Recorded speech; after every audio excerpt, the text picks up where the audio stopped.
जय जगन्नाथ स्वागत करुच्छे trending news channel को जोटिकी आपण मैंने केवल सत और बड़ लाटेस्ट अपडेट पाइपर आज सबुठ बड़ लाटेस्ट अपडेट है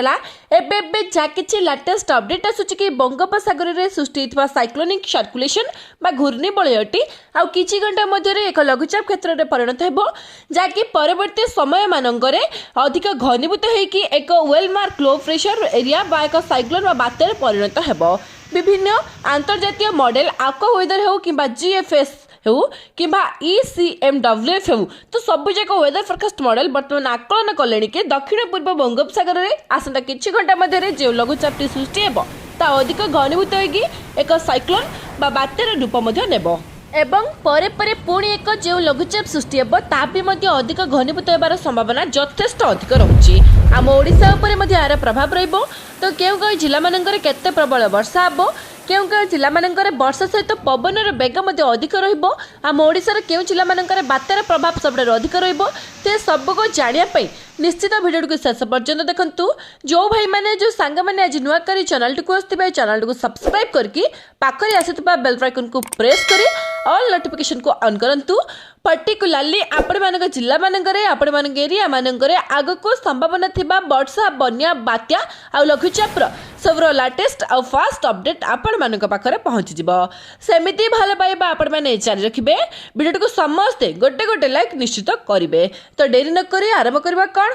तो एबे जहाँ कि लेटेस्ट अपडेट आसूची आम इंडियन मेट्रोलॉजिकल डिपार्टमेंट बा IMD तरफ कि आसंता किछि घंटा मध्य सुमात्रा उपकूल में सृष्टि होता साइक्लोनिक सर्कुलेशन बा घूर्णिबलयटी अधिक घनीभूत होकर एक लो प्रेशर एरिया बा एक लघुचाप क्षेत्र में परिणत हो दक्षिण पूर्व बंगोपसागर में जहाँकि नॉर्थ वेस्ट डायरेक्शन रे गति करिवो ता माने आम दक्षिण ओडिशा आंध्र प्रदेश तेलंगाना तमिलनाडु आड़ को गति करिवो एहा आंध्र प्रदेश उपकूल अतिक्रम करिवार यथेष्ट अधिक संभावना थिला किंतु तार दिग वर्तमान टिके मूवमेंट करछि वेस्ट आड़ को जहाँकि वर्तमान कहा जाउछि कि तमिलनाडु रे एक बात्या रूप में ताहा लैंडफॉल करिवो तो तेणुक जो लघुचापटी अधिक घनीभूत होकर परवर्ती 12 घंटा मध्य वर्तमान IMD कहलानी कि यह डिप्रेशन बा अवपातर रूप नहीं पारे किंतु GFS मॉडल हो कि अमेरिकीय पाणीपाग विज्ञान केन्द्र आको वेदर वर्तमान जहाँ कि आकलन करुँच कि यह एक साइक्लोन बा बात्यार परिणत हो तो सबुठ बड़ कथा कि जितेबाला अधिक घनीभूत होकर बात्यार रूप ने लघुचापटी तो यह रिकवर करिबो कि कण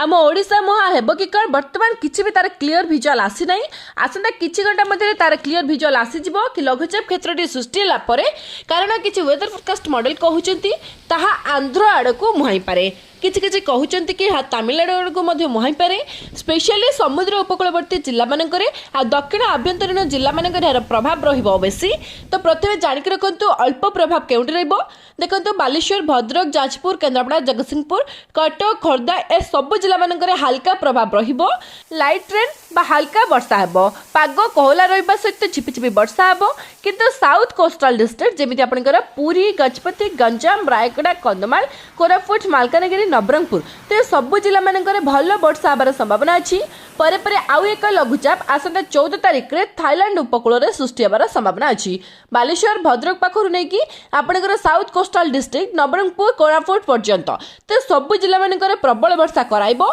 14 रु 19 तारिख पर्यंत किंतु सबुठ बड़ कथा कि ए जो लघुचापटी कहा जाउछि कि बात्यार रूप नेबो ता केते भयंकर रूप नेउछि केते अधिक घनीभूत हेउछि आम ओडिशार केउ जिला मानकरे केते प्रभाव रहिबो तो जहाँ भी किसी लेटेस्ट अपडेट आसो आउ किछि घंटा मध्य लघुचाप क्षेत्र सृष्टि होला सांगे सांगे मु अपलोड करदेवी आपण मानक पाखरे पहुँची से आम चैनल सहित निहाती जड़ित होकर रुहतु वीडियो भल लगी समस्त पाखक शेयर करने सहित समस्त सचेतन निश्चित करातु शेष पर्यंत भिडियो देखि आप समस्त को पुणी थे हृदय सहित बहुत बहुत धन्यवाद जय जगन्नाथ वंदे मातरम।